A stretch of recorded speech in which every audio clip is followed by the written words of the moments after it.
And away we go. Hello, everybody. Welcome to Common Censored, right? Is that what it's called? Yep. It's not his birthday, so I'm not going to sing. Every Friday, Eleanor Goldfield joins me for an amazing live stream / podcast called Common Censored. I could do a very merry on birthday. Very merry on birthday to you. From Alice in Wonderland. I have no idea what just happened. Okay, so I know this is going to shock everybody. I know this is going to floor you, but we have a bunch of important stories for you today. We decided to switch things up and cover important things this time. I think one Friday we should just say fuck it and do like story time and just read. And just do the stories about what kind of purse, like like Kim a nice Kardashian story time. carrying. Like we can read, we can read from like an Ursula K. Le Guin book or something. A nice story time. Again, I'm not sure what's happening here, but thank you for joining us. No, I'm having ideas here. I'm fucking brainstorming. Jesus. I think you're a little drunker than usual. What happened? What happened to the yes and? Did you take improv classes? I didn't. I literally don't understand what you're saying. I moments. can't yes and something I don't understand. You've never heard of Ursula K. Le Guin? The more you say it, the more I'll People, back me up on this. Is that Alice in Wonderland? Is that just not okay for him to not have heard of fucking Ursula K. Le Guin? Good Lord. Speaking of how Reuters is creating a coup factory, welcome everybody. Please click thumbs up, click share, click all those good things, and thanks for joining us for the next hour. All right, so I wanted to start off with, by the way, we do have good stories coming up as well, but I want to start off with... But that's not what we're starting That's how we never start off with the good stories. See, I knew I was going to have trouble finding shit. God damn it. And now I feel like a grandma. Hold on, where are my glasses? Yes, leaked documents. It's covered by the Gray Zone. Kit Clarenberg, always doing good work over there. Leaked documents have come out showing exactly how Reuters helps overthrow democracies. So that lovely outlet Reuters, which, by the way, most of you watching are probably smart enough to have abandoned the mainstream media, so I get that. But Reuters is one of those outlets, kind of like Guardian and a few others, that are viewed as a little better than your average mainstream media. Like, they're not CNN, it's Reuters. And so if you watch a show like John Oliver or something, most of what he's quoting from is usually Reuters or Guardian or something to try to kind of say, like, look, I got these from Reuters or Associated Press. And we're supposed to go, that means it's true. They got it from the real places. Amazing. So anyway, here's what Reuters does. Leaked documents reveal Reuters helped overthrow Egyptian democracy. This July 3rd marks the 10th anniversary of the Egyptian Army Chief General Abdel Fattah Sisi's violent seizure of power in Cairo. The first democratically elected leader in 5,000 years. That's a long time. That's really a while. First democratically elected leader in 5,000 years in Egyptian history, Mohamed Morsi was swept from office. His supporters were massacred by the hundreds, and he ultimately died in prison. With U.S. and U.K. support, Sisi quickly reversed any tentative democratic gains made during the country's brief, difficult transition from the rule of longtime Western-backed autocrat Hosni Mubarak. And of course, Egypt is a longtime U.S. ally. They generally support us as we, destroy various parts of the world, etc. Or they stand to the sidelines and go, well, it's okay. Let them do their thing. Let them be them. Let their freak flag fly. That's another one that's really fucking freak flag fly. You got to say it. Yeah, you got to say it slow. Otherwise, you end up saying words that are really not okay. Not okay. Just a quick suggestion here. There is a brilliant book that talks about this overthrow of Morsi and the rise of Sisi to power and the people who were fighting against it in the streets, Egyptian activists on the front line. It's called The City Always Wins, and it's fucking beautifully written. It is absolutely heartbreaking and gorgeous and powerful, and I absolutely recommend it to everyone. It's one of my actually favorite books. The City Always Wins. And is it specifically just about Egypt, or it's about... Yeah, no, it's just about Egypt. I think the whole thing actually just takes place in Cairo. So. Gotcha. In the decade since Sisi's coup, his government has systematically crushed opposition to his rule, which the U.S. is totes cool with. Political parties and critical media have been banned en masse. Activists, journalists, and civil society actors harassed, disappeared, tortured, and jailed, and prisons transformed into hotbeds of systemic sexual violence and other horrific abuse. It is estimated that half of Egypt's 120,000 inmate population are currently incarcerated for political reasons, one of the highest rates in the world. So, yet again, as the U.S. claims to be opposed to political prisoners, A, we have plenty of our own, but B, we're in bed with plenty of governments that have loads of political prisoners, like loads. What is it? The U.S. supports 75% of dictatorships around the world. I believe it's only 70. Okay, let's not get hyperbolic here. No, yeah, there's 70% of world's dictatorships get some kind of aid from the United States. Leaked documents reviewed by the Gray Zone reveal that the media giant Reuters worked closely with the British Foreign Office to drive the fateful events of July 3rd, 2013, when democracy was crushed in Egypt. Egypt prepared for its first free parliamentary vote on October 2011. Thomson Reuters Foundation, the charitable, quote-unquote, arm of the Thomson Reuters global news conglomerate. Which is the other thing. What the fuck is a news outlet doing with a charitable arm that just shows up and helping things, doing the things that help? Yeah. Anytime I see something that says like we're a charity, I'm immediately suspicious. But then if that charity is connected to a news outlet, I'm like, oh, so you fuck over people and then you write propaganda about it. Cool. Right. Like who do you think CNN, if CNN had a charitable arm, what do you think it would? Which I'm sure they fucking do. I'm sure they have charity balls and shit. What do you think it does? Let's see. The arm of the established Aswat Masriya, I think I'm pronouncing that right, an ostensibly independent media outlet. So, of course, whereas I have barely ever heard of this outlet, it was very big for a time in Egypt. They developed this media outlet to cover Egyptian affairs very fairly, I am sure, and unbiased. Unbeknownst to the Egyptian public, the effort was wholly funded by the British Foreign Office, like literally funded by the British government through Reuters to create an outlet that got viewed in Egypt as very, accurate and informative, and it's there to push a coup against democracy.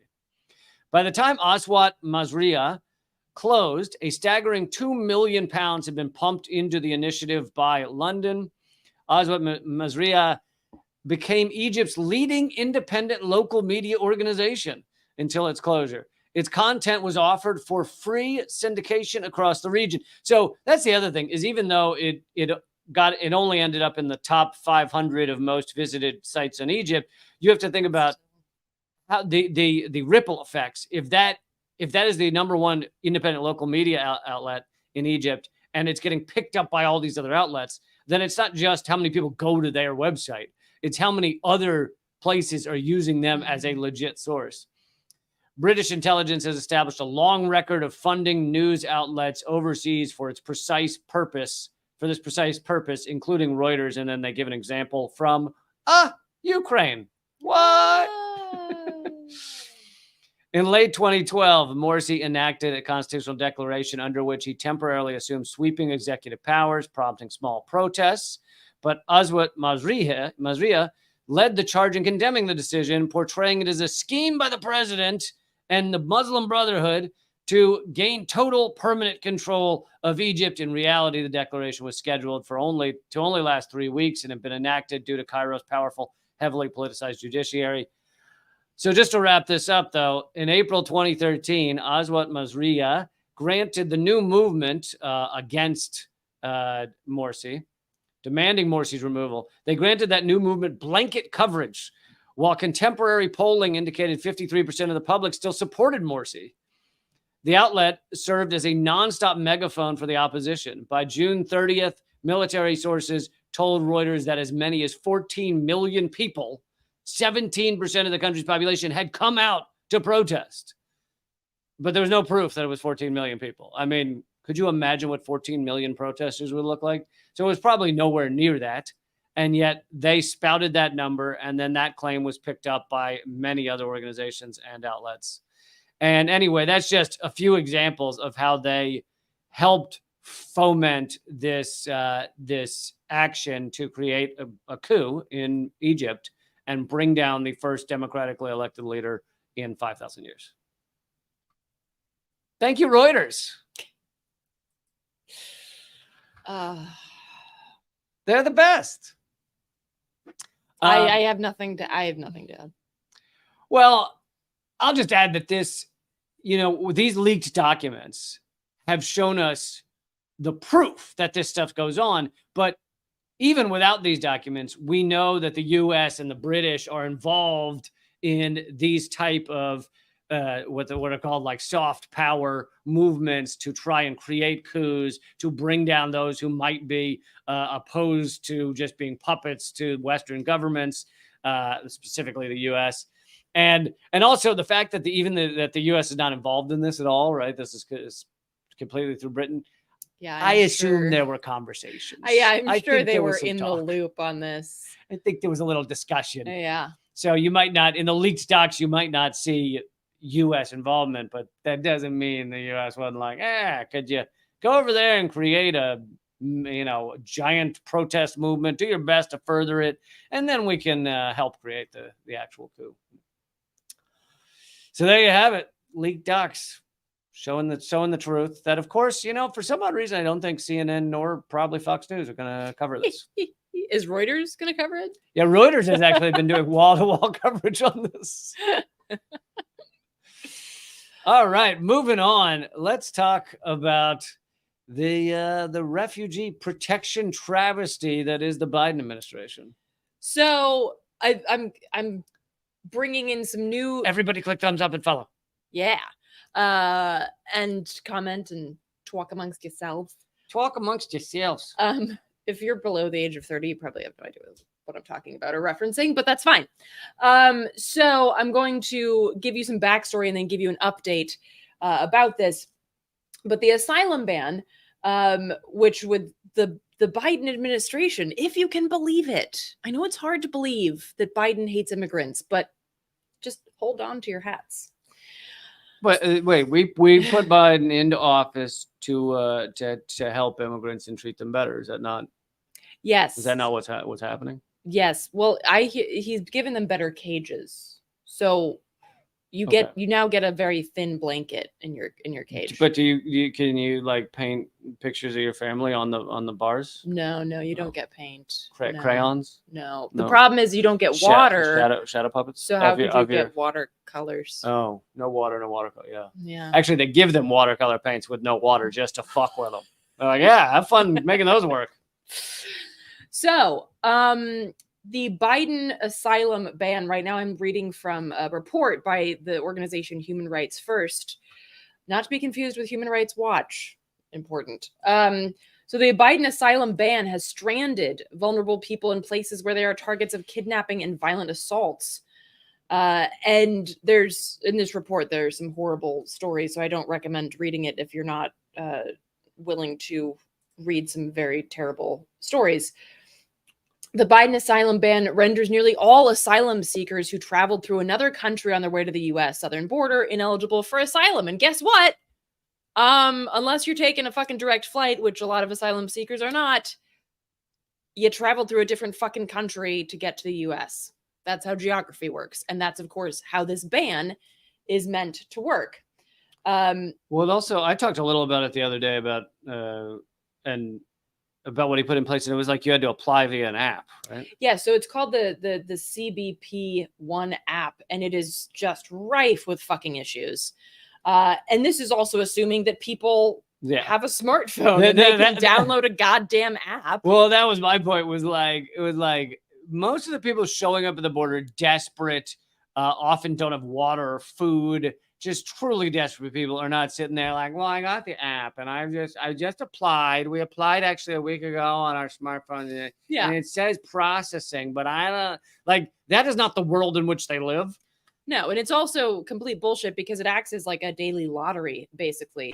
So not only, and these are their words, glitchy and inequitable smartphone app. I feel like glitchy and inequitable would be like description of Biden. Touche. But he's just sticking with brand. He's on brand. Unfortunately, Biden, you can't just put in a new operating system. That shit is new. That shit was made glitchy. No, you can't. Although Mitch McConnell had a glitch the other day. Dude, this is really the best that the U.S. can do, folks. Yep. And Dianne Feinstein, did you see this? She had to be like told how to vote for the $880 billion Pentagon because she like was lost, didn't know where the fuck she was, and then people were basically like pushing her falling apart self, just grabbing the dead arm and smashing it against the button. Dude, this is our Congress. Anyway, so the Biden asylum ban, which by the way violates U.S. law and treaty obligations, has been used to rig the expedited removal process against people seeking asylum by converting what's called credible fear interviews, which were intended to ensure that refugees were not erroneously deported, as in, like, is there a credible fear to why you are seeking asylum? What if you have a credible fear of those interviews? Which you should, because they're fucking... what they say, these are sham screenings resulting in rapid deportation of people regardless of their eligibility for protection under U.S. law. Like the Trump administration's asylum transit ban, the Biden asylum ban has artificially driven down fear screening pass rates by unlawfully raising the standard created by Congress, with pass rates plummeting by 45%. For those barred by the asylum ban. So again, this is fucking with the numbers, just like, Trump was able to say, hey, fewer people are poor because he changed the definition of poverty. Now Biden can say, hey, fewer people are seeking asylum or getting asylum in the United States. So that's good. But it doesn't mean that that's actually what's happening at the border. In fact, it's gotten worse. And these folks have shared stories of, for instance, parents have told Human Rights First in several cases, they tie cable wires around their children at night for fear that while they sleep, the children will be abducted, abused, and potentially trafficked. That's what's happening at the border. And those are the people that the Biden administration say, you do not fucking deserve asylum. Turn your ass right back around and go back to the hellhole country that you came from, that we have summarily and will continue to destroy. I mean, the countries aren't hellholes, but yeah. I mean that the U.S. is making them hellholes. We are doing Not all that we they can. are hellholes. We're doing all we can. This is a shithole country. They are being forced to go back to countries that have been turned in either economically or through, actual, the U.S. support of cartels and things like that. Or they specifically have been turned into dangerous places where people can't fucking live anymore. Or they feel specifically not safe for various reasons.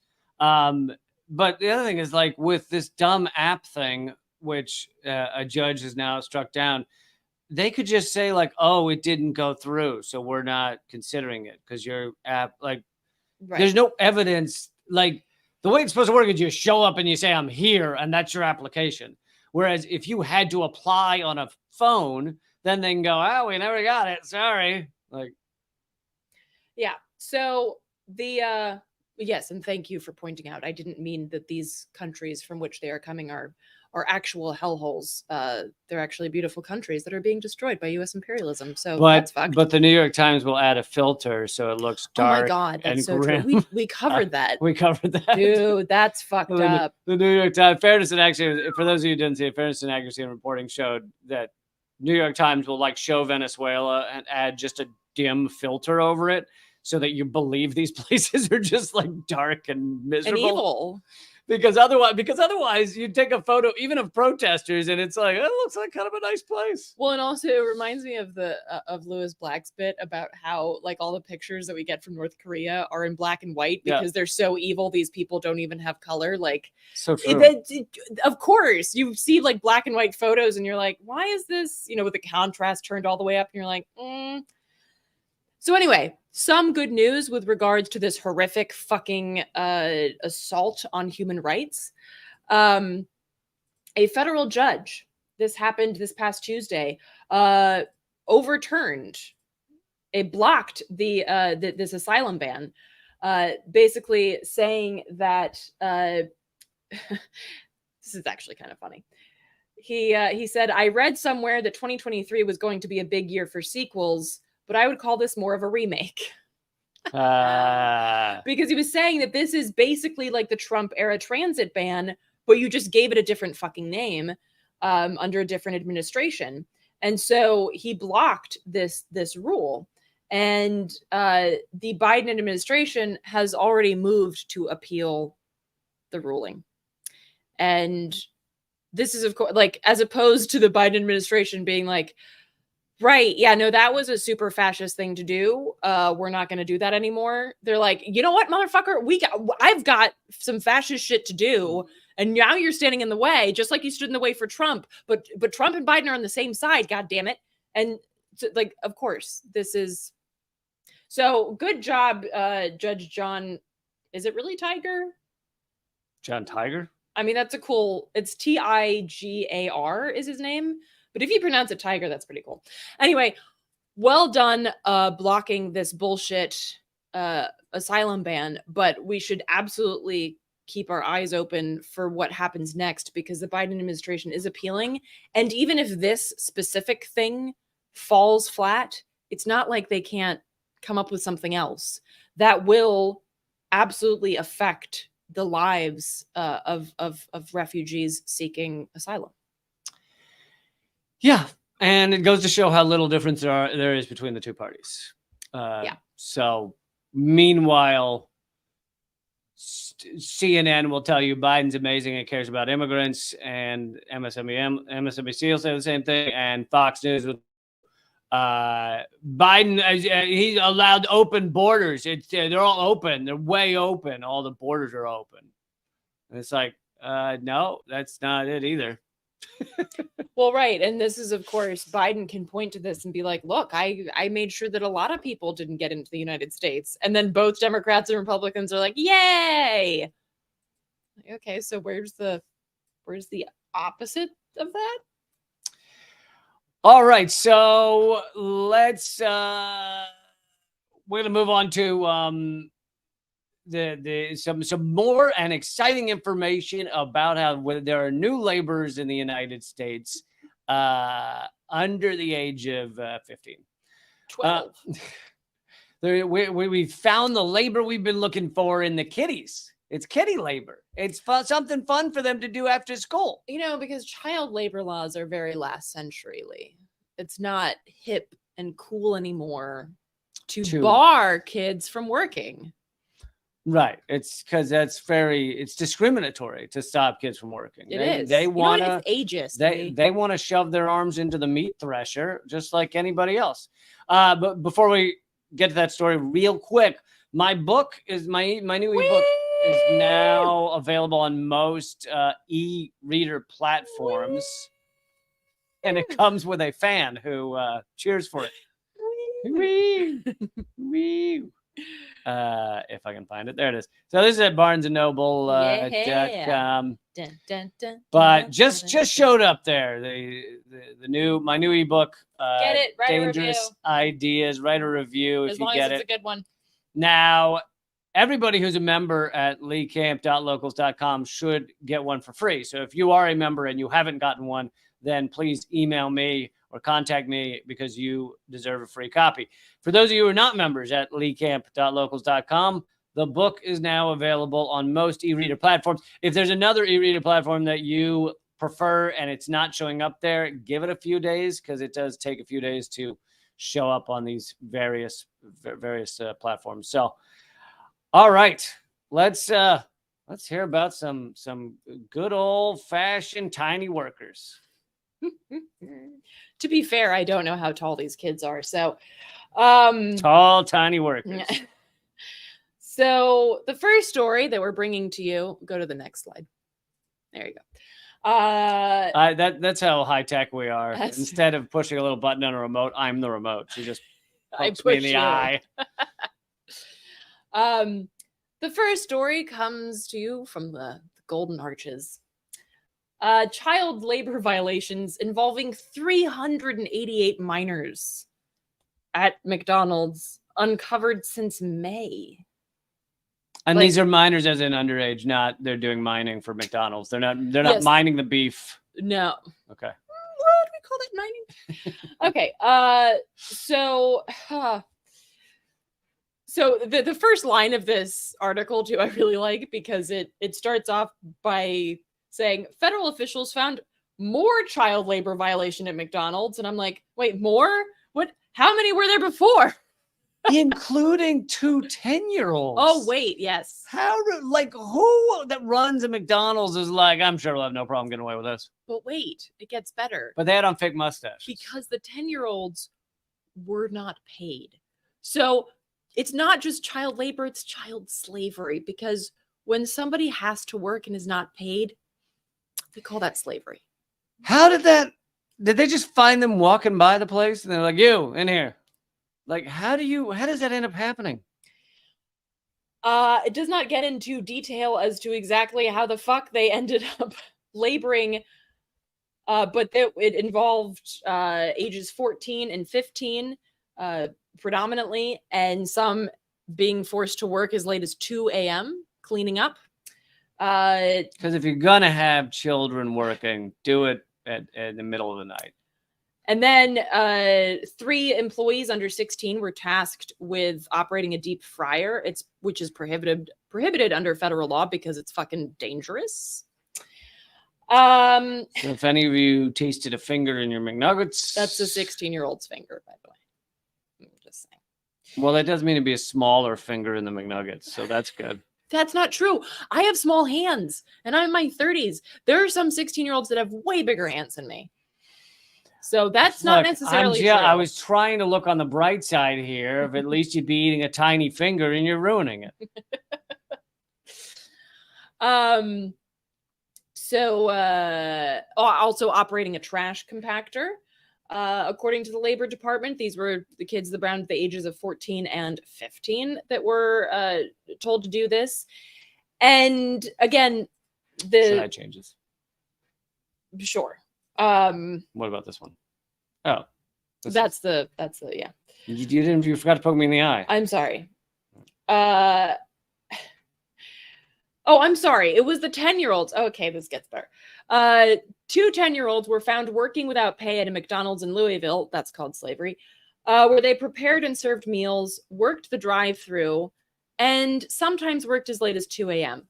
10-year-olds worked the drive-thru. Weren't there occasionally someone in a car? What I'm fucking thinking over here. I'm like, granted, I don't fucking go to McDonald's because it's fucking disgusting, but if I saw a 10-year-old working at a drive-thru, I'd be like, excuse me, I need to talk to a manager immediately. And don't give me this bullshit like some 10-year-olds look like they're older, because tops, they look like they're 13.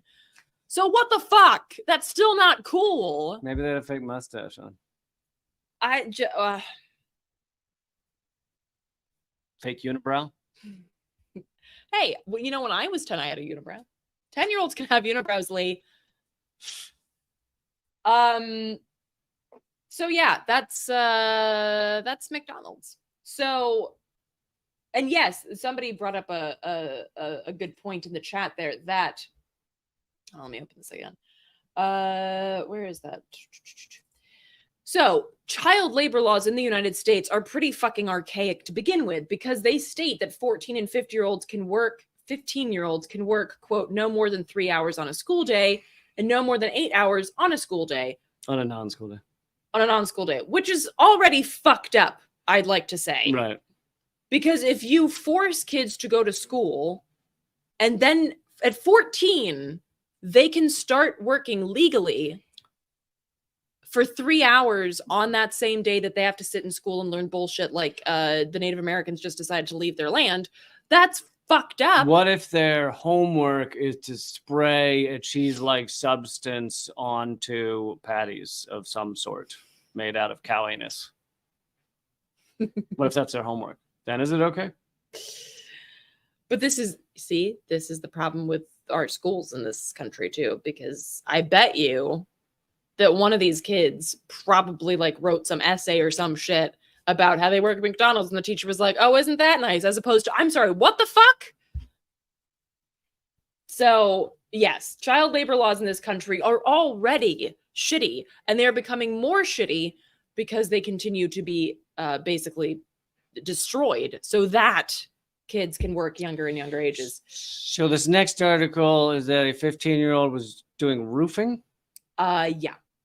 So a Florida, I know that's shocking. A Florida home repair company has been cited for child labor and safety violations after a 15-year-old worker suffered severe injuries in a fall from a roof. Yeah, because why not have them do the most dangerous job? They point out that the problem really here is that they failed to install, quote, a guardrail, safety net, or personal fall arrest system for employees doing roofing work. Okay, that might be a problem, but isn't the bigger problem that you had a fucking 15-year-old doing roofing? One might say. I have another one for y'all. A hotel in Pigeon Forge, Tennessee, which, by the way, is the best name for a town ever, employed... What did the Pigeons Forge, though? Did they build something? Obviously not a very safe town for kids. A hotel in Pigeon Forge, Tennessee employed 2 children under the age of 12. The Department of Labor found. The Comfort Inn Hotel is also known for paying people below minimum wage. That's shocking. So basically they had also employed a 15-year-old to work in the kitchen, which was not allowed for their age group. Again, should not be allowed for them to work at all. But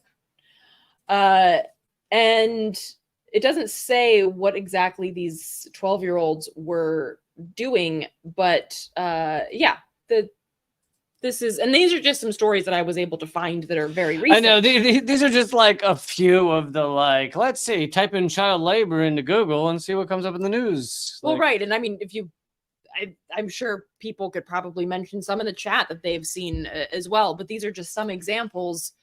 And my other question here is a question about worker solidarity. Now, I get that a lot of these places are oppressive places to work, and you're afraid if you say anything, you might be fired. And this is maybe why we know about them, but call the Department of Labor anonymously and be like, there are fucking kids working here, and that's not okay. The other thing that I want to point out is that none of these articles are, of course, mentioning is like, why is this even a thing? Well, probably because the parents can't make ends meet. And so kids are being asked, or, in some cases forced to work. This is something that I've heard of personally from people in North Carolina where I used to live. They were like, yeah, well, I have to start working because we can't make rent, or my parents can't do, like, this is because wages for adults are so fucking horrific that people are being forced to work at younger and younger ages. Well, not only wages for adults, but just the way the American system tears people apart, sucking money out of them at every turn. And sometimes it could be medical expenses, just like destroying savings, causing people to worry they're going to lose their apartment or lose their house. And so they become desperate. But all of this goes, the reason these stories are increasing in frequency is because this is the gravity of capitalism. It is to slowly deteriorate, erode worker protections that were fought for over many years. And it just keeps getting worse and worse. They lower the age, they make it, they destroy the unions, they destroy the maximum number of hours. They just slowly gutting all of the protections that had been won, hard fought over years and years. And that is the gravity of the system in which we live. Amen. All right, I wanted to get to a good news story. Speaking of unions, I wanted to give some. I did mention it the other day. I did, because it happened about an hour before I started live streaming. But I wanted to give some of the details of the contract that has just been won by UPS and the Teamsters.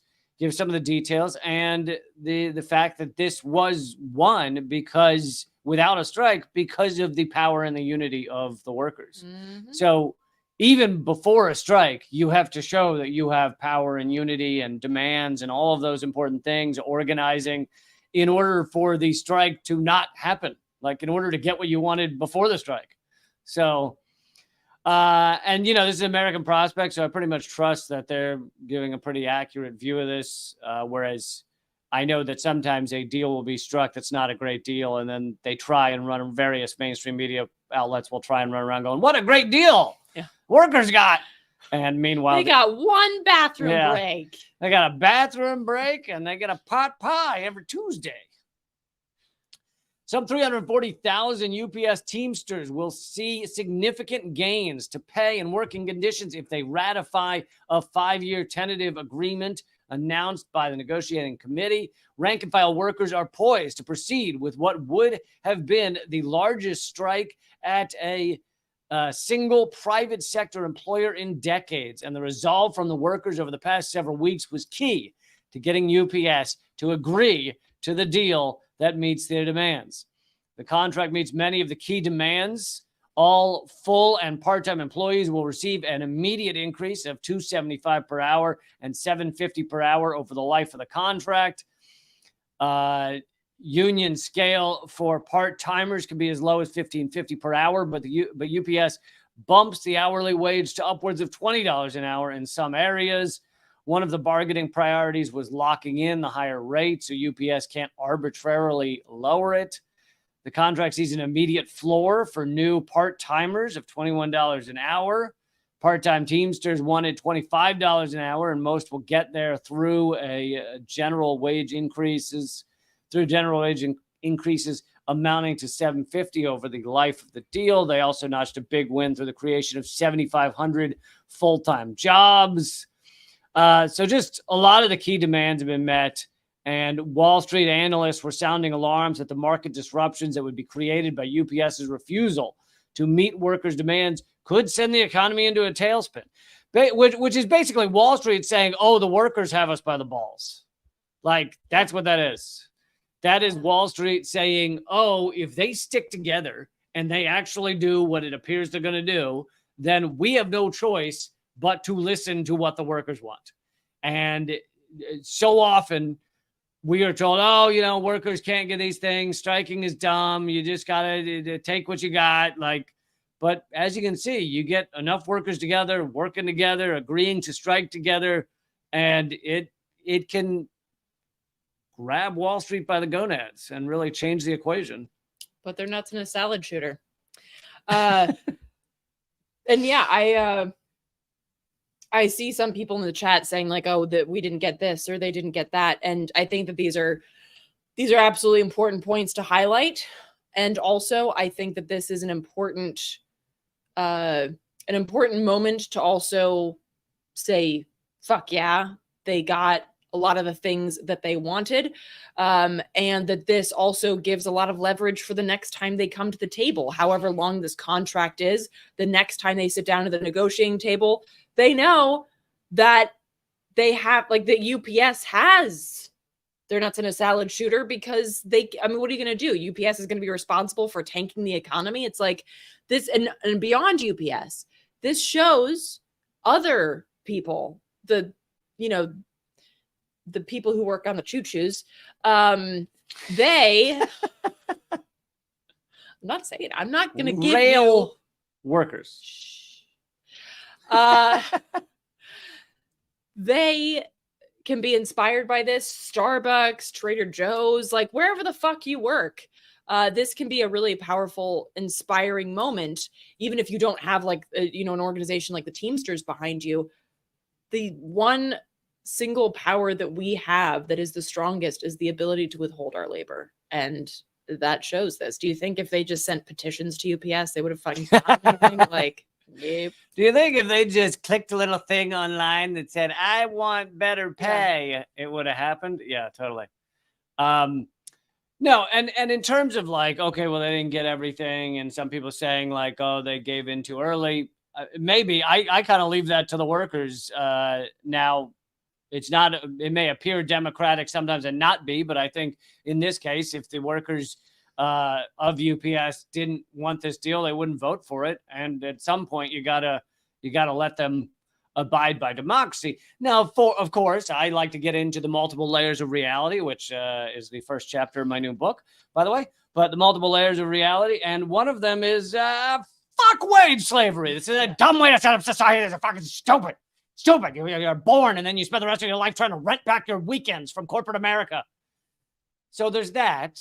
But once if you put that aside for like a moment and you look at like, okay, well, unfortunately in this shitty, super shitty system, I have a job, then they got some things that will make that job a little better for them. So I hope they also got air conditioning in the fucking trucks. Dude, fucking seriously. All right, so we have a bunch of stories coming up still to go. We're going to continue at rumble.com/leecamp. Before it's free to watch there, by the way, and locals. It's not free on locals, but everybody watch the locals. It'll continue. All right, you know what I mean.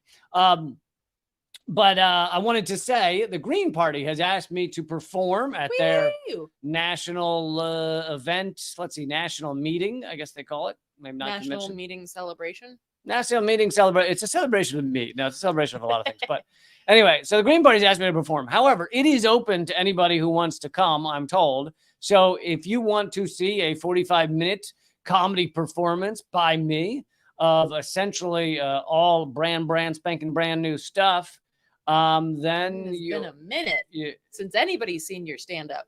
Since I've basically, and now it is Zoom. It is so it's not in-person stand-up, but it is stand-up. And you want to see my stand-up comedy, you can go to, here's the general Green Party website is gp.org, just gp.org. Glad they snagged that one early, gp.org. But here, I'm putting the link in the comment thread, and I assume you can find it by Googling GP August 5th, Green Party August 5th fundraiser. But yeah, I'll be performing 45 minutes, and there will be other stuff going on that Zoom event. But yeah, check it out. And I'll also tease this, that if that goes well and you guys like it and enjoy it and it's a fun stand-up comedy event, I may do some of my own going forward. So we'll see. We'll see how that goes. But so yeah, you can just goyle. You can Google. You can just goyle. You know, Google was actually thinking of making their website goyle.com, but because they are Christian. But I have so many things to say, but I'm not. You can Google Green Party August 5th fundraiser. Or you can just go to the link that you just put in the damn chat. Well, some people are watching on different platforms. Anyway. If you're listening, you're excused. Eleanor will actually go easy on one group of select people. If there's any of you listening, you're not told to go fuck yourself. The others... someone's you told him to Google like several different things, and I'm like, let's just fucking move it along. Just go to the link. God damn it. You look like one of the drunk grandmas from Christmas Vacation on that one. Can we move it along with maybe it's my drunk grandma I'm actually thinking of. I said, what? I'm trying to figure out why anyone's even here. Oh, man, I'm so bummed I didn't get to hang out with your grandmother more. We were like kindred spirits for reals. What the hell is anybody talking about? So anyway. I'm stone cold sober, by the way. Someone asked, last thing about this before we move on. Someone asked what date it is. August 5th. It's August 5th. And I believe it's 8. I believe the whole thing starts at like 8 p.m. Eastern, but I don't think I perform until 9 or something. Anyway, you'll figure it out. Okay, everybody, rumble.com/leecamp. Let's keep moving because Eleanor's getting surly. That's what keeps this show on the